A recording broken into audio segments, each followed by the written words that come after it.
comme c'était un événement, soirée spéciale et tout ça, il fallait quelque chose d'un peu spécial. C'est vrai que, entre-temps là, j'ai porté le veston. Avec les lumières, on ne voit pas que ce n'est pas lavé. Ok. Adi, j'ai oublié la ceinture. Ah, la chevelure, aïe. Mais ça peut aller comme ça, non? Ok. Je suis quand même spécial. Tant que Jérusalem n'est pas dehors. Ah. Bonsoir le Castel Hall. Vous allez bien?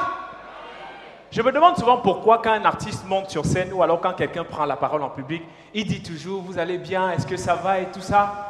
Alors qu'en réalité que vous alliez bien ou pas, on s'en fout. On va toujours faire le spectacle. Hein? Quand un artiste monte sur scène, il demande est-ce que ça va. Si quelqu'un dans le public dit que moi j'ai faim, l'artiste là va lui donner à manger. C'est pour ça que moi, quand j'entre, je commence directement. Parce que si c'était que les artistes donnaient les choses aux gens, je prie Dieu que Samuel Eto'o ne soit jamais artiste. Parce que si c'est que les ex-malais à le drum jusqu'à il se lance dans la musique, il arrive à son concert un jour, il tente de dire est-ce que ça va? Je serai le premier à dire oh le neuf. Si moi il dit que ça va, toi-même tu ne vas pas Wanda. Comme tu passes ton temps à donner là, donne ma part. Moi c'est Ulrich Taka. Je suis animateur radio et artiste humoriste. Les gens me demandent souvent pourquoi est-ce que tu fais de la radio et l'humour. Je dis fiche loca. Tu fais quoi sur ma vie? Ta part de vie s'est arrêtée à quel niveau exactement? De vous à moi, est-ce que je suis le seul dans le pays ici qui fait deux métiers? Samuel Eto'o, lui il est footballeur professionnel et il est au MTN. Est-ce que les gens lui ont posé des questions? Quand c'est moi, on me pose des questions. Mais je vais vous dire pourquoi je suis humoriste. Je suis humoriste parce que je me suis rendu compte que tout le monde peut faire l'humour. Vous allez comprendre. Mon petit frère, par exemple, il est un humoriste qui senior. Il a fait la section anglophone. À la maison, il aime beaucoup qu'on joue les jeux de traduction. On passe du français à l'anglais. Un jour, on est à la maison, on joue à ce jeu. Je lui dis, mon petit, comment est-ce qu'on dit les jumeaux en anglais? Il me dit, P-square. Je lui dis, mon petit, comment on dit les brouillés en anglais? Il me dit, Arafat. Je lui dis, mon petit, tu es bon. Premier de la classe, première note en anglais. On n'a jamais vu le bulletin, mais on le croit sur parole. Est-ce qu'on peut applaudir pour mon petit? Ça, je vous l'assure, tout le monde fait de l'humour. Tout le monde. Même dans la rue. Un jour, je suis en train de marcher dans la rue comme ça. J'entends seulement une fille dire « Vous savez, les filles ne mangent pas beaucoup. Hein? » Je lui ai dit « Hein, maman? Les filles ne mangent pas beaucoup, donc ma petite soeur, c'est un garçon. Ma petite soeur, le ventre de ma petite soeur, c'est le fût. En plus d'être le fût, c'est percé. Ça ne se remplit jamais. » Un jour, ma petite soeur a fait la banane malaxée. Elle a mangé le soir, là, elle a gardé le reste. Le lendemain, quand elle veut réchauffer la banane malaxée, la sauce s'est grillée dedans. Vous savez ce qu'elle a fait? Elle a lavé la banane là, elle a fait le coquille pour manger avec. On appelle ça le recyclage de la nourriture. Ma petite soeur, c'est une scientifique. Ma petite soeur, non, franchement, il n'y a pas de comportement et tout ça. Ces affaires qu'on dit que quand on est malade, on ne mange pas beaucoup. Ma petite soeur ne comprend pas ça. Un jour, on est tombés malades tous les deux, ma petite soeur et moi. On était internés à l'hôpital. La mère venait avec les yaourts, moi je crânais, ma petite soeur récupérait. Elle venait avec les oranges, je crânais, ma petite soeur récupérait. Un jour, la grand-mère est venue nous rendre visite à l'hôpital. La grand-mère, à peine elle est arrivée, la grand-mère veut lui demander comment ça va. Ma petite soeur a demandé, grand-mère, grand-mère, tu es venue avec le pilet? Non. Ma petite soeur, franchement, même avec son petit ami, il n'y a pas de comportement. Quand ma petite soeur veut aller chez son gars, elle appelle, la seule chose qu'elle peut lui dire. Allô, B? Il y a encore le gaz? Non. Un jour, franchement, son petit ami est venu me voir, il était tout énervé. J'ai cru que ma petite soeur l'avait trompé. Bon, elle en a l'habitude. Mais c'était pas ça. Il est venu, il était franchement énervé. Il m'a dit non! Non! Je ne suis plus sur ça! Je ne suis plus sur ça! Hein? Le gaz est fini. J'ai cru que je l'avais eu. Elle arrive à la maison, elle prend le couteau, elle pèle la patate, elle se met à manger. Même la patate crue. La patate crue. Non, je ne suis plus sur ça. Hein? Non. L'autre jour, elle est arrivée à la maison. L'huile rouge, l'huile d'arachide était finie. Elle fait les œufs avec l'huile rouge. L'huile rouge. Non.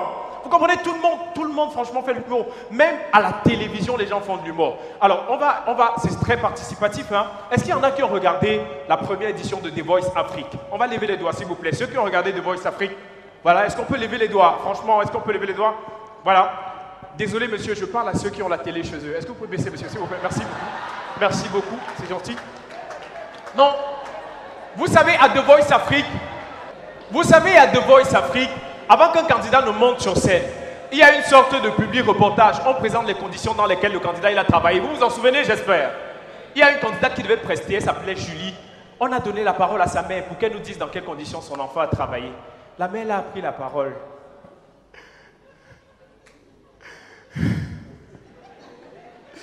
Je voyais souvent, quand ça passait encore en France, les parents disent que leurs enfants chantaient tout le temps à la maison.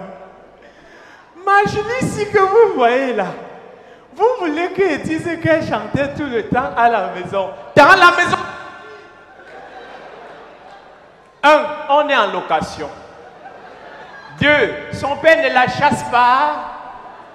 Avec tous les bruits que son père faisait déjà quand elle était sous là. Vous vouliez qu'elle vienne ajouter sa part sur ça? Julie, fais attention, hein. N'est-ce pas l'année passée, tu as encore échoué le bac à cause de... Camarade Estelle, avec qui vous avez fait l'école primaire, n'est-ce pas elle sort de l'école normale l'année prochaine, Julie?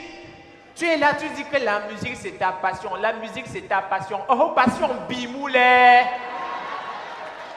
Julie, comme tu as dit que tu veux faire The Voice là, il faut gagner, sinon ton père va te tuer. Oh non. Tu te rappelles qu'il avait d'abord mis tes choses de haut l'année dernière quand tu es tombé enceinte d'un voyou, non, Julie? Tente de ne pas gagner. Non mais tout le monde fait de l'humour, vous comprenez? On est d'accord que tout le monde fait de l'humour, c'est ça? Mais maintenant,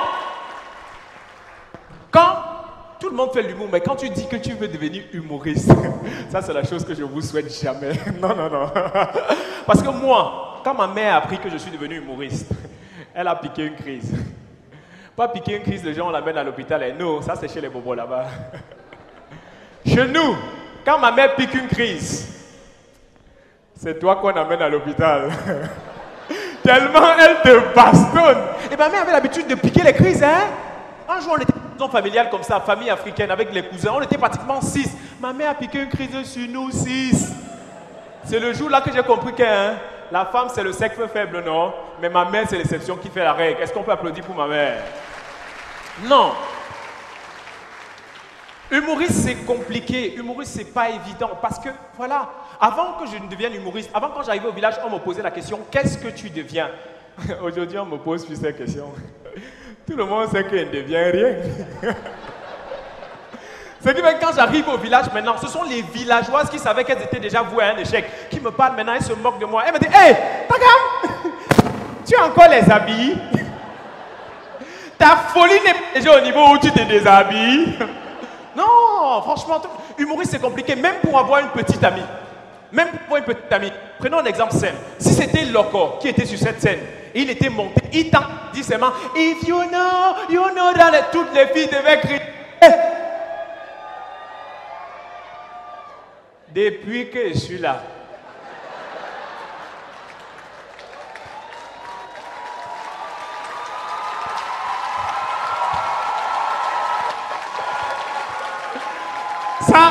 ça c'est parce que j'ai demandé.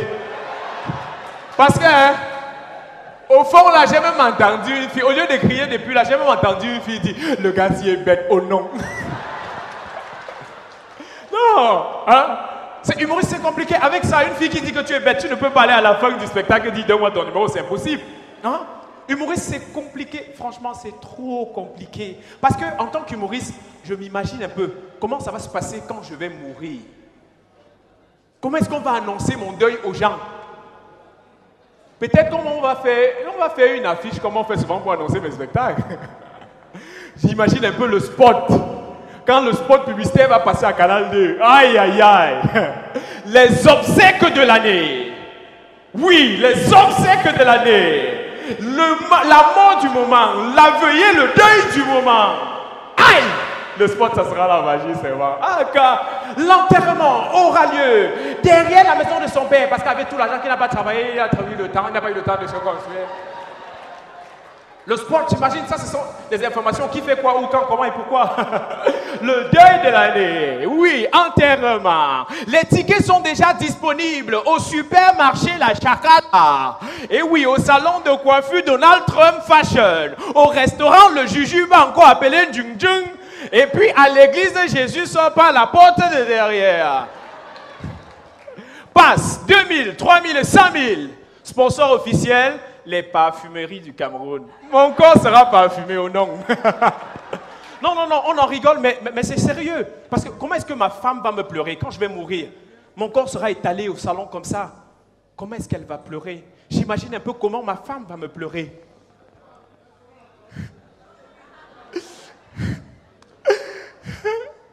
Takam, c'est encore quel sketch ça, Takam? Takam, c'est encore quel sketch ça? Takam, lève-toi, lève-toi. Depuis quand tu fais le spectacle à la maison, Takam, les gens sont venus, ils n'ont pas payé l'entrée. Depuis quand tu fais le spectacle, tu vois, Takam, lève-toi. Lève-toi, Takam. Tu es là, tu joues. Regarde Franck, il est venu sans les caméras. Tu joues que qui va filmer, Takam? Hein? Tu joues que qui va mettre sur Facebook? À ce sujet, elle a tort. Il y aura toujours quelqu'un pour mettre sur Facebook. Ça, c'est que... Et puis le salopard va mettre ça sur Facebook. La légende, il va dire, il est parti trop tôt. On avait un rendez-vous sur la terre, les amis. Aïe, aïe, aïe, aïe. Non. Et j'imagine mon fils, mon dernier né, il n'aura peut-être que 3 ans. Il ne va pas trop comprendre ce qui est en train de se passer. Il va voir sa mère en train de pleurer. Et puis, j'imagine le gars, il n'a que 3 ans, il ne comprend pas l'histoire. Maman, papa t'a donné un rôle dans son sketch. Maman, tu joues alors bien, hein? Ça fait vraiment comme si tu pleurais. Tu joues même plus que papa. Mon père et ma mère font la comédie. Non, on en rit, mais c'est terrible. C'est terrible. Humoriste, c'est compliqué, hein? Et vous voulez savoir, malgré tout ça, vous vous demandez certainement pourquoi est-ce que, connaissant tout ça, je suis entré dans l'humour. Ça vous taraude l'esprit, c'est ça? On va sortir avec ça. Je vais vous dire pourquoi je suis dans l'humour.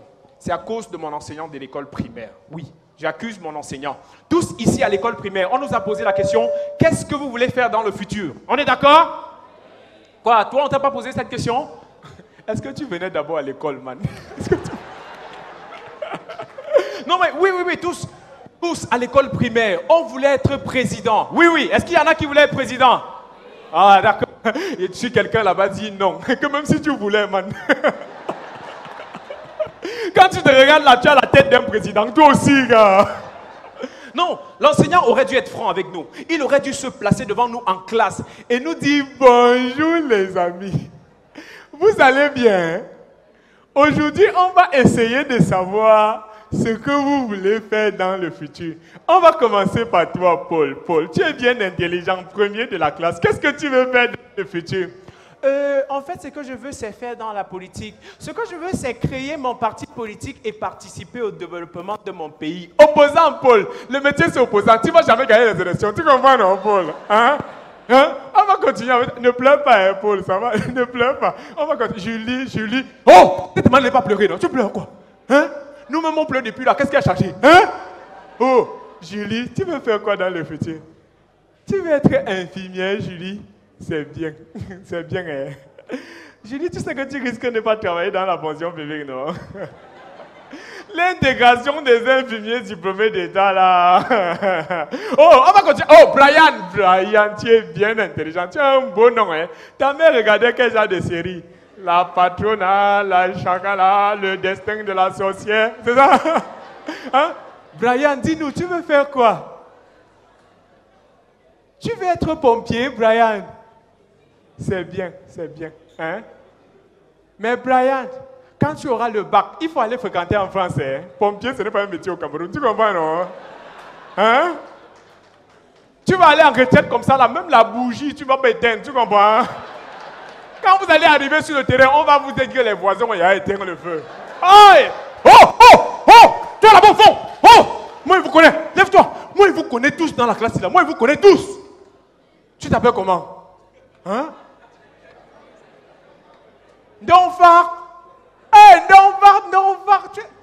Donfar. Ah, un Donfar, oui. Ah, tu es du village de la Miss qu'on avait chassé là. Ah, Donfar. Donfar, dis-nous. Toi, tu veux faire quoi? Tu veux être commerçant, Donfar? Ah, oui, le village. Ah, Donfar, c'est bien.